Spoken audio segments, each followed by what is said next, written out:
Welcome back. This is video 5 of the Technology, Everyday Tools, and Community Connection video series. We're now going into part 4, getting the tools you need. In parts 1 through 3, we covered a lot of ground, from simple low-tech tools to high-tech devices to the accessibility features built right into your phone. You've been introduced to a wide range of options that can make daily life easier. But the natural question can come up which is how do I actually get these tools, especially if cost is a concern or if you're just not sure where to start. And this video will hope to address some of those questions. By the end of this video or this part of the workbook, you'll know how to get low-tech tools. It could be through the Assistive Technology Unit, local programs in the Chicagoland area, libraries and online options. Also, you'll learn how to access high-tech tools, including ways to borrow or get equipment at little or no cost. You'll also know how to get support finding the right personal device for your needs, as well as how to shop safely online for tools you would like to purchase. So let's go ahead and dive right in. So this workbook organizes this section around 3 categories of tools: low-tech tools, high-tech tools, and personal devices. Let's do a quick overview of where each type can come from, and then we'll dive deeper into each. So we'll start with getting low-tech tools. If you need low-tech tools, the kinds we cover in part 1 or video 2, like magnifiers, bump dots, large print items, or reflective tape, here are the main ways to access them. If you are in contact or working with the Assistive Technology Unit at UIC, they can help you identify and obtain low-tech tools that support your everyday tasks. There's also lending closets. Local lending closets may have low-tech items available to borrow, and your local library may allow you to borrow certain low-tech tools through something called a library of things. And you can purchase affordable low-tech tools online safely, which we'll cover in this video. So now we'll move on to an overview of getting high-tech tools. For high-tech tools, the more advanced devices we explored in part 2, the pathway includes the Chicago Lighthouse's My Tools for Living store, which can help you identify which high-tech tools best match your needs, and the Assistive Technology Unit can help connect you to the Lighthouse. There's also the Illinois Assistive Technology Program, or IATP, which allows you to borrow high-tech devices or even receive gently used equipment at no cost. And finally, the third topic in this part is getting personal device support. And if you need support finding or upgrading the right phone or tablet or device for your needs, the Assistive Technology Unit can evaluate your situation and help connect you with the most appropriate device. So we'll start with contacting the Assistive Technology Unit for support. If the first and most often important resource to know about is the Assistive Technology Unit. That stands for, or it can also be called the ATU, which is part of the University of Illinois, Chicago. The ATU is set up specifically to help people like yourself access tools and technology that you need to live more independently. The ATU can help you with identifying and obtaining low-tech tools for everyday tasks at home, connect you to the Chicago Lighthouse so you can explore which high-tech tools best match your needs, and also evaluate your situation and help provide the most appropriate personal devices for you. So, when should you reach out to the ATU? You should consider contacting the ATU if there's a specific task at home that has become hard and you're wondering if a tool could make it easier.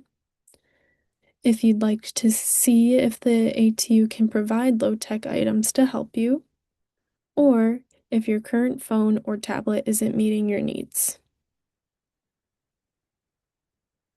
Now, here's some ideas of what to tell the ATU. You don't need to have all the answers before you reach out, but it helps to start by sharing what tasks or activity is giving you trouble. For example, you might say, I'm having trouble reading my mail. I have a hard time reading my medication labels.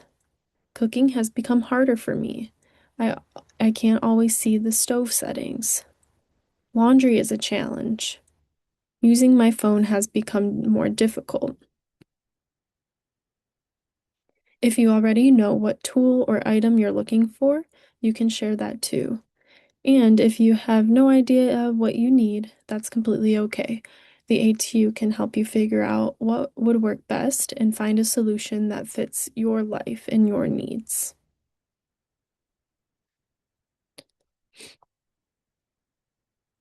So, contacting the Assistive Technology Unit.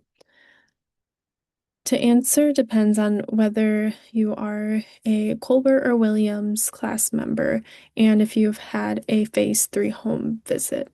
If you'd had a Phase 3 home visit and you are a Colbert and Williams class member, you can contact your Phase 3 clinician directly. They're going to be your main point of contact. If you have not had a Phase 3 home visit, you can start by contacting your prime agency.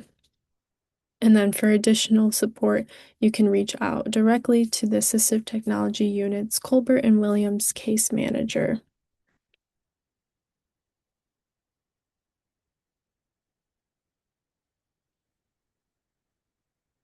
Now we'll move on to more specific resources in the area. We'll start with the Chicago Lighthouse My Tools for Living store. We mentioned the store briefly in part 2 or video 3, but it's worth covering in more detail here because it's one of the best local resources for anyone looking to explore assistive technology. The My Tools for Living store is run by the Chicago Lighthouse. It is a retail store that carries a wide range of assistive technology from simple and affordable low-tech items all the way to advanced high-tech devices. What makes this store special is that it's open to the public and you can actually try things out before you decide to buy them.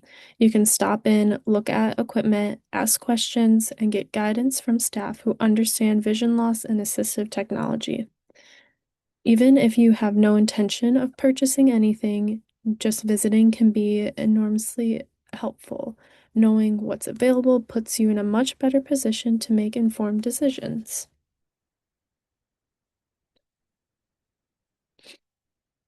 And the address for this store is on 1850 West Roosevelt Road, Chicago, Illinois, 60608.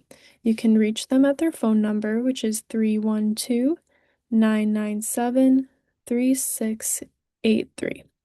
Or you can explore their website, which is mytoolsforliving.com.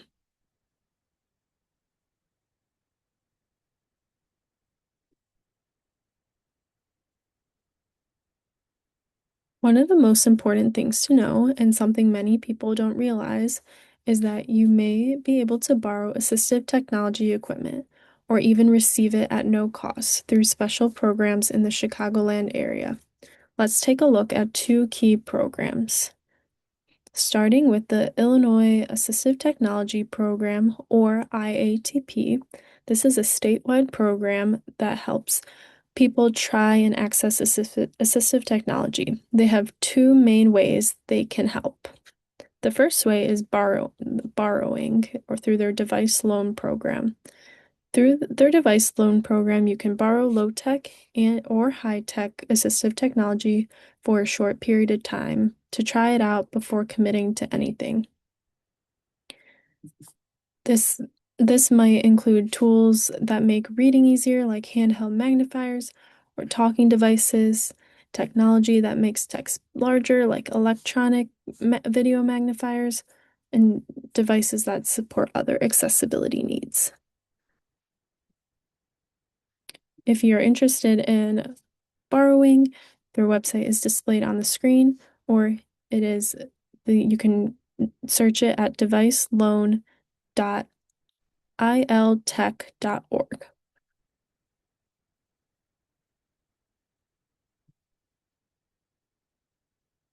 Moving on to their next offered program, which is Getting Equipment at No Cost, their device recycling program. IATP has this device recycling program where they may be able to provide new or gently used assistive technology equipment at no cost to people who need it. You can look more into this on their website, which is displayed on the screen, or you can search it at iltech.org/how-we-help/device-recycling.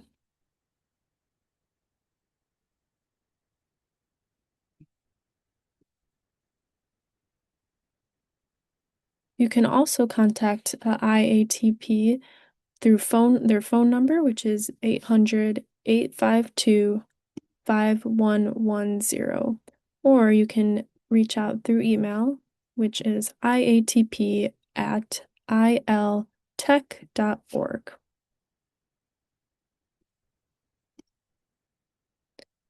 The second program is called Devices for the Disabled, or D4D.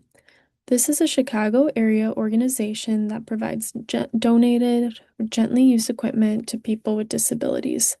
They sometimes carry vision-related items, like magnifiers or large print materials, depending on what has been donated. It's definitely worth reaching out to see what's currently available if there's something you're interested in. Their contact information is listed on my screen. You can reach them through phone, their phone number is 773-870-1553, or their email is info@devices for the disabled.org.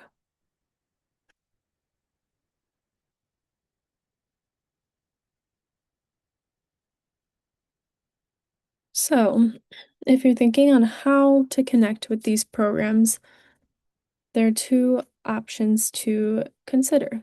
Option one could be contacting the organization directly by calling their phone number. A second option could be asking your prime agency for support and connecting with these programs, or if you have a trusted support individual in your life.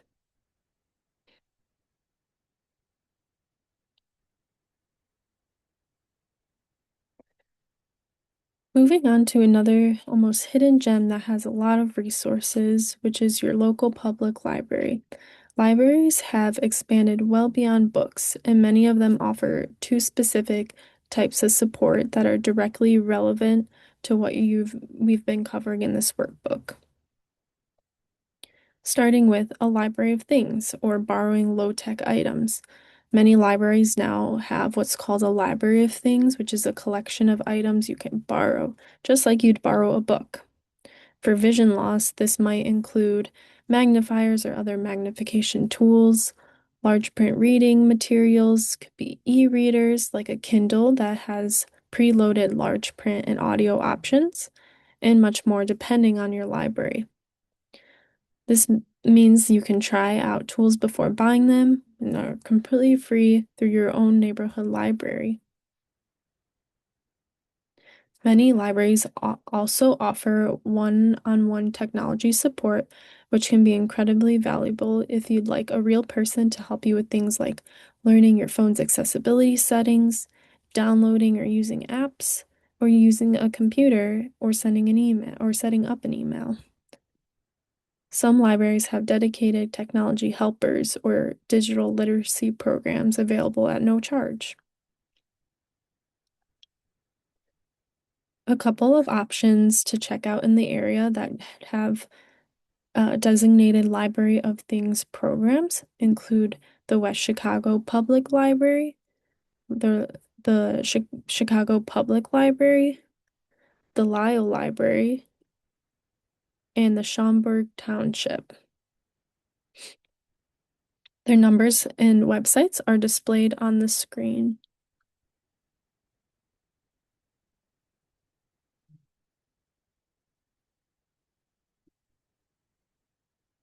If you're not sure if your local library has these resources, a tip could be just calling and ask. You can say, ask, do you have a library of things or any low vision resources? You could say, I'm looking for magnifiers, large print items, or help with my phone.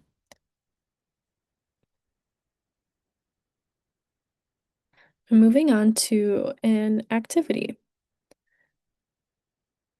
We'll walk you through it together. You could follow along on the screen, pause the video. If you have access to the workbook, feel free to engage in it through that way.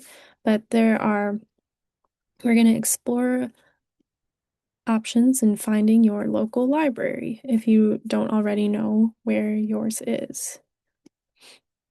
So we'll start with there's first option to find your local library would be using the Maps app on your device. You can open the Maps app on your phone. This might be Google Maps, Apple Maps, or any other Maps app that you may already use. In the search bar, you can type the word library. Then once you type in the word library, you can look through the results and select the library that is closest to where you live. The second option would be using your internet browser. You can start by opening your internet browser. That could be Safari, Chrome, and in the search bar, you're going to type library near me. A helpful tip could be try using your speech to text for this step. Just tap the little microphone on your keyboard and say library near me instead of typing it. And then once you've done that, go ahead and select the library that's closest to your home. And an additional option is, which is often the fastest, could be just using your phone's voice assistant. So if you have iPhone, you could say, "Hey Siri, find a library near me." Or if you have Android, you could say, "Hey Google, find a library near me." Your phone will show you nearby library locations right away. And there's also a spot, and if you have the workbook, record your library, write down or type or record your library name and their phone number so you have access to it and know when to refer to it. Go ahead and pause the video now if you need more time to complete this activity.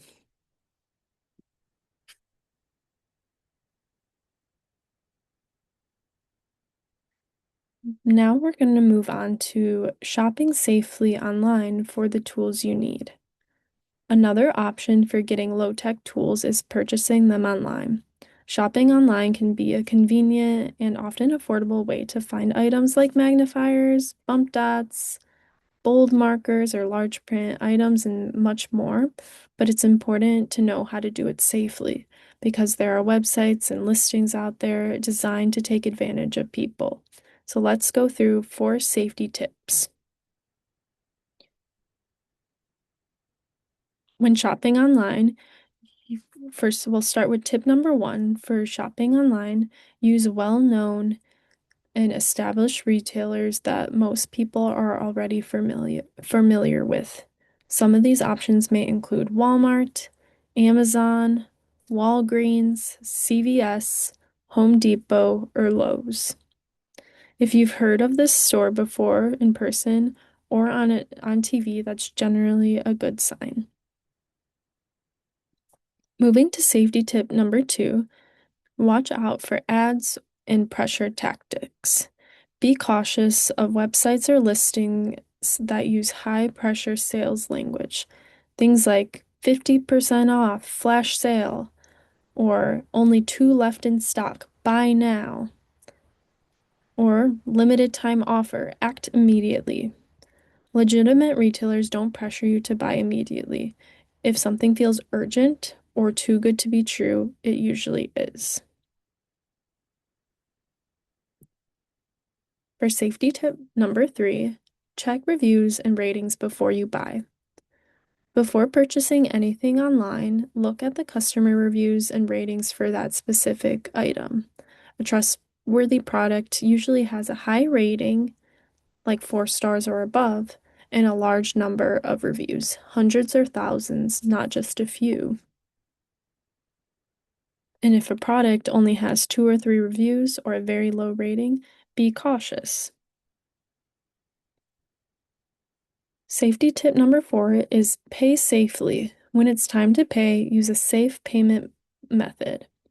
A credit card, which offers fraud protection if something goes wrong. PayPal, Apple Pay, or Google Pay, all which protect your financial information. What to avoid would be never pay by wire transfer, prepaid gift cards, or money order for online purchases. These payment plans offer no protection if something goes wrong. So now we'll move into an activity which is about identifying the safe websites. I'll read each scenario out loud and you can say, circle, or write your answer in the workbook if you have it, or on a piece of paper, or just think about your answer. Starting with example number 1. Doug completes a search on the internet for a large print calendar. Which option should he choose? Option A says the website is called walmart.com. For reviews, it has 4.6 stars and 2,140 reviews. Its return policy is a 30-day returns listed. And for payments, they accept credit card, PayPal, or Apple Pay. For option B, the website listed is walmart/deals.shop. They have 2.4 stars and 20 reviews, and the return policy is not listed. For payment, they accept wire transfer only. So think about both options, options A and option B, and decide which you feel is the safest option.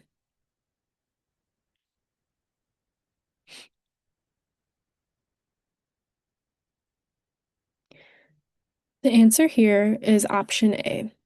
Option A is from walmart.com, a trusted, well-known retailer. It has strong reviews from thousands of customers, a clear return policy, and safe payment options. Option B has several red flags. The website address is a misspelling of Walmart. Notice that there is a double A in Walmart. It has very few reviews and a low rating. There's also no return policy, and they only accept wire transfers, which is a major warning sign. So let's move on to the second example. Anna completes a search on the internet for bump dots for my microwave.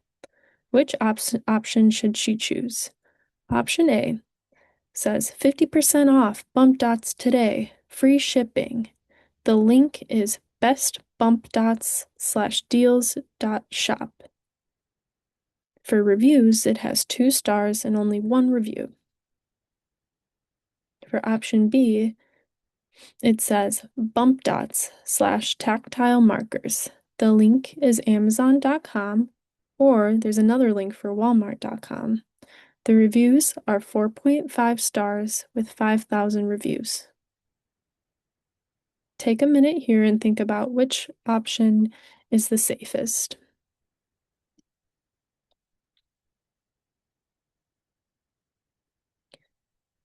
The answer here is option B. Option B is from a trusted retailer like Amazon or Walmart, has a simple, clear listing title, and is backed by thousands of positive customer reviews. That's exactly what a safe online purchase looks like. For option A, it's full of many warning signs like urgent sales language, such as 50% off today, is a pressure tactic, and the website is unknown, and there's barely any review history.